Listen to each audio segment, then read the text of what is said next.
সংসদে প্রবেশ করেছেন রাষ্ট্রপতি দ্রৌপদী মুর্মু। সরাসরি নজর রাখবো সেখানে।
माननीय संसद सदस्यगण, संसद की इस बैठक को संबोधित करते हुए मुझे हार्दिक प्रसन्नता हो रही है।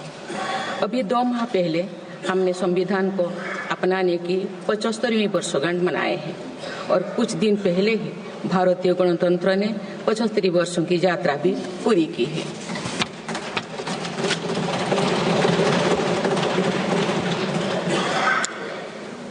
ये अवसर लोकतंत्र की जननी के रूप में भारत के गौरव को नई ऊंचाई देगा।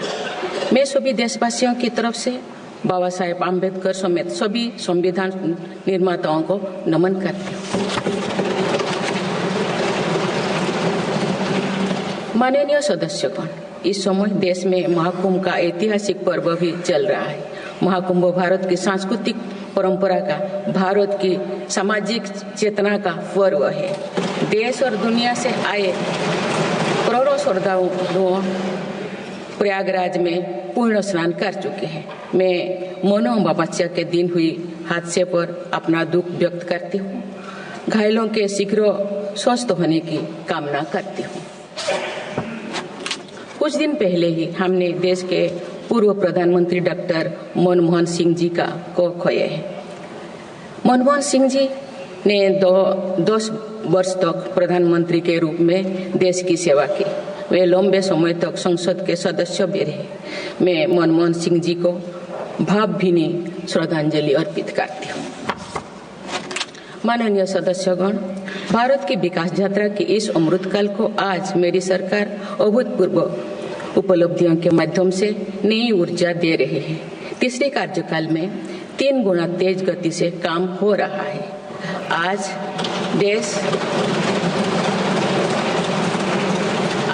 देश बड़े निर्णयों और नीतियों को असाधारण गति से लागू होते देख रहा है और इन निर्णयों में देश की गरीब, मध्यम वर्ग, युवा, महिलाओं, किसानों को सर्वोच्च प्राथमिकता मिली।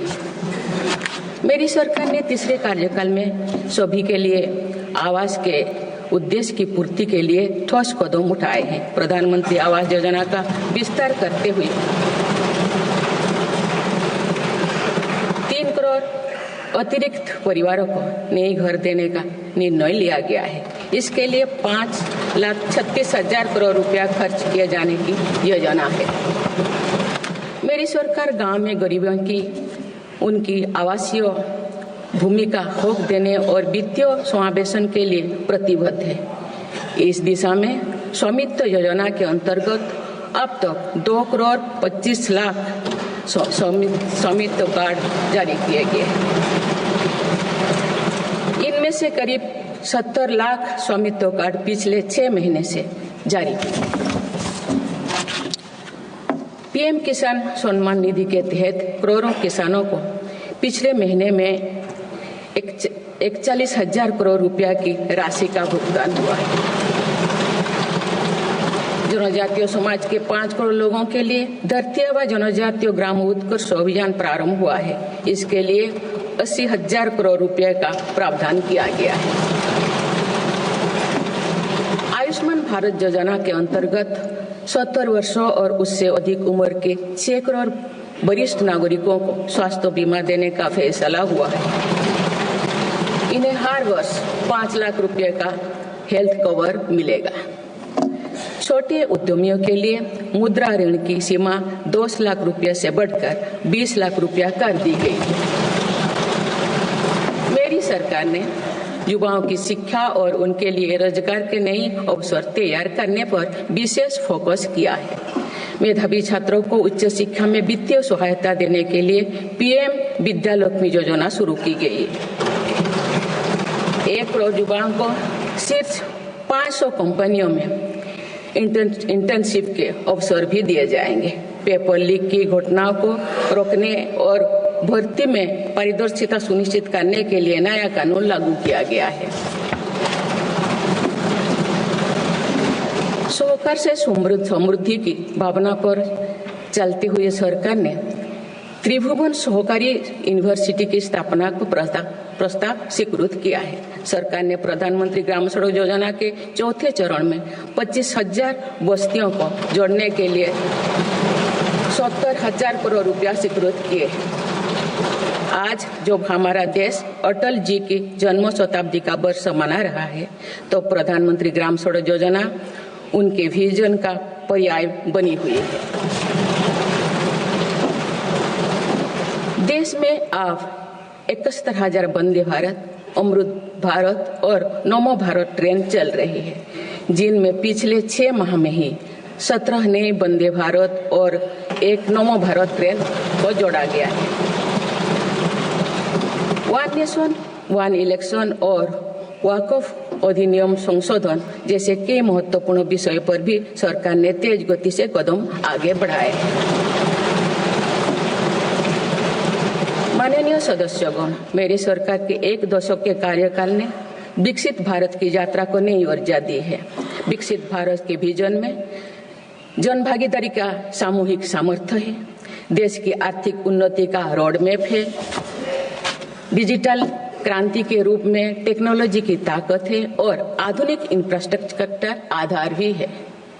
मेरी सरकार के प्रयास के बल पर भारत दुनिया की तीसरी सबसे बड़ी अर्थव्यवस्था बनने जा रही है।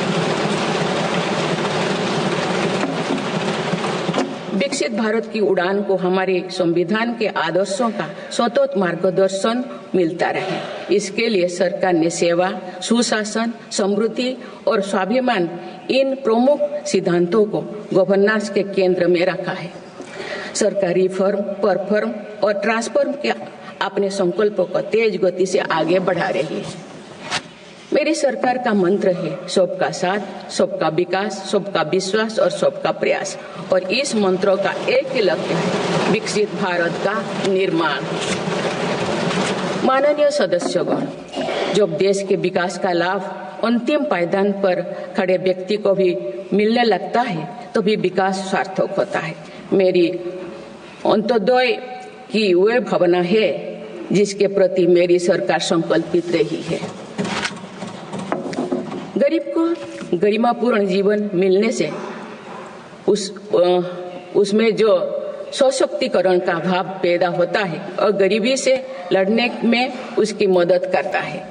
स्वच्छ भारत अभियान के तहत बने 12 करोड़ शौचालय, प्रधानमंत्री उज्ज्वला योजना के तहत निःशुल्क दिए गए 10 करोड़ गैस कनेक्शन, 80 करोड़ जरूरतमंदों का राशन, सौभाग्य योजना, जल जीवन मिशन जैसे अनेक योजनाओं में गरीब को ये भरोसा दिया गया है कि वे सम्मान के साथ जी सकते हैं। ऐसे ही प्रयासों की वजह से देश के 25 करोड़ लोग गरीबों को परास्त करके आज अपने जीवन में आगे बढ़ रहे हैं। इन्होंने न्यू मिडिल क्लास का एक ऐसा समूह तैयार किया है जो भारत की ग्रोथ को नई ऊर्जा से भर रहा है।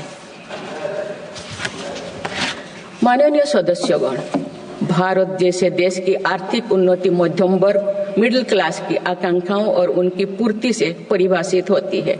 मध्यम वर्ग जितने बड़े सपने देखेगा, देश उतने ही ऊंचा उड़ान भरेगा। मेरे सरकार ने मुक्त स्वर से मध्यम वर्ग के योगदान को न केवल स्वीकारा है, बल्कि हर मौके पर उसे सराहा भी है। सरकारी कर्मचारी भी मिडिल क्लास के अहम प्रतिनिधि है। हाल ही में मेरी सरकार ने सरकारी कर्मचारियों के कल्याण के लिए 8वें वेतन आयोग के गठन का निर्णय लिया है। ये निर्णय आने वाले वर्षों में सरकारी कर्मचारियों के वेतन में बड़ी वृद्धि का आधार बनेगा। केंद्र सरकार के लाखों कर्मचारियों का